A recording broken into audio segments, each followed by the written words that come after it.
दिल्ली के ब्रह्मपुरी इलाके के गली नंबर 12 में फिलहाल शांति है, लेकिन अभी भी दर्जनों ऐसे मकान हैं जिन पर लिखा हुआ है मकान बिकाऊ है।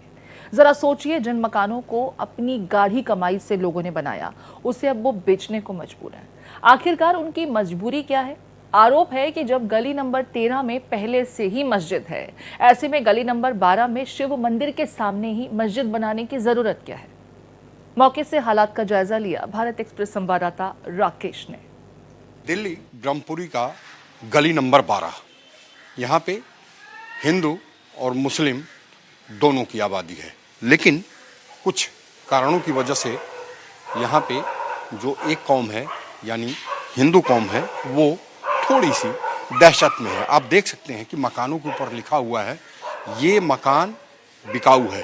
केवल इतना ही नहीं, कई ऐसे मकान हैं, दर्जनों ऐसे मकान हैं जिनके मकान के बाहर जो पोस्टर चस्पा है और ये लिखा हुआ है कि ये मकान बिकाऊ है। आरोप ये है कि यहाँ पे पहले से ही गली नंबर 13 में मस्जिद है, लिहाजा इस बात की ज़रूरत क्या है कि गली नंबर 12 में भी मस्जिद बनाई जाए। मैं अपने सहयोगी से कहूँगा कि बाकायदे वो इन चीज़ों को भारत एक्सप्रेस पर एक्सक्लूसिव तस्वीरें दिखाएं और जनता को इससे अवगत कराएं। आप देख सकते हैं कि अच्छे मकान हैं, कई मंजिला इमारत है और ये मकान बिकाऊ है कि पोस्टर लगे हुए हैं। ज़रा आप देखिए कि बाकायदे बड़े बड़े अक्षरों में ये लिखा हुआ है कि ये मकान बिकाऊ है। इधर भी आप देखिए, मेरे बाएं साइड ये लिखा हुआ है कि ये मकान बिकाऊ है। तो ज़रा सोचिए कि आखिरकार ऐसे कौन से कारण हैं जिनकी वजह से हिंदू समाज के लोग इस गली यानी गली नंबर 12 में मकान बेचने के लिए मजबूर हैं। यहाँ के निवासियों का आरोप यही है कि देखिए, कुछ बाहरी अराजक तत्व यहाँ आकर के उपद्रव करते हैं और गाली गलौज करते हैं। तो ज़रा सोचिए कि आखिरकार यहाँ पे लोग रहें तो रहें कैसे। तो अब ये कहा जा सकता है शांति का माहौल ज़रूर है, लेकिन अभी भी थोड़ा सा जो हिंदू कौम के लोग हैं वो थोड़े डरे सहमे हुए हैं। कैमरा पर्सन हुकुम के साथ राकेश, दिल्ली ब्रह्मपुरी।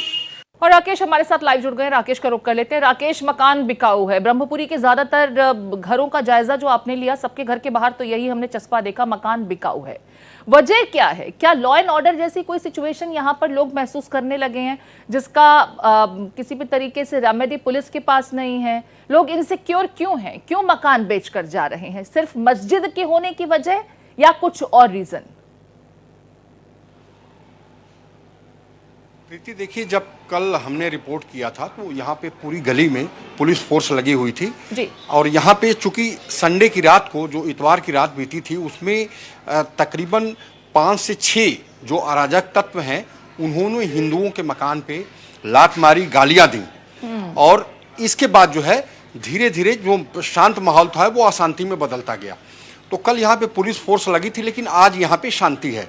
अब यहाँ पे जहाँ पे मैं खड़ा हूँ गली नंबर 12 में प्रीति, वहाँ एक मकान की बात नहीं है, बिल्कुल यहाँ पे दर्जनों ऐसे मकान है। आप मेरे पीछे देख सकती हैं, दर्जनों ऐसे मकान है जिसपे ये लिखा हुआ है कि मकान बिकाऊ है।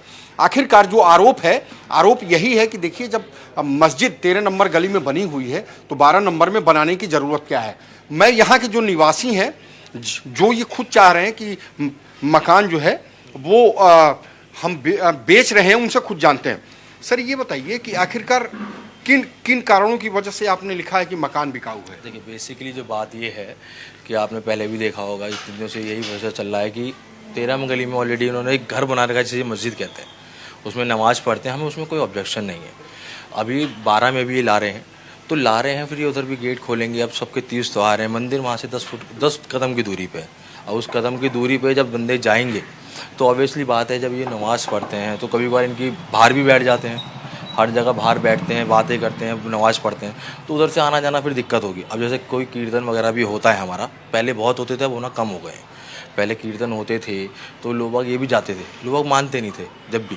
तो उन सब परिस्थितियों को देख के हम लोग ये चाह रहे हैं कि ये चीज़ इधर ना हो, मस्जिद का जो उधर की तरफ बना रहे हैं वो ना हो।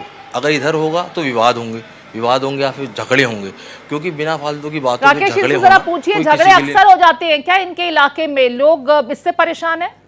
इसमें भी यहाँ दंगे हुए हैं, जो लोग यहाँ शांति दूत बन के बैठे हुए अच्छा थे। अच्छा, ये बताइए कि क्या आपके इलाके में अक्सर झगड़े होते हैं? क्योंकि 2020 का जब दंगा हुआ तो ब्रह्मपुरी इलाका ग्रसित था, बुरी तरीके से ग्रसित था। तो क्या आए दिन यहाँ झगड़ा या विवाद ऐसा कुछ होता रहता है? देखिए, आए दिन ऐसा तो नहीं होता कि मैं कहूँ रोज़ रोज़ विवाद होते हैं, तो मगर हाँ कि 2020 के बाद लोग दहशत में रहे।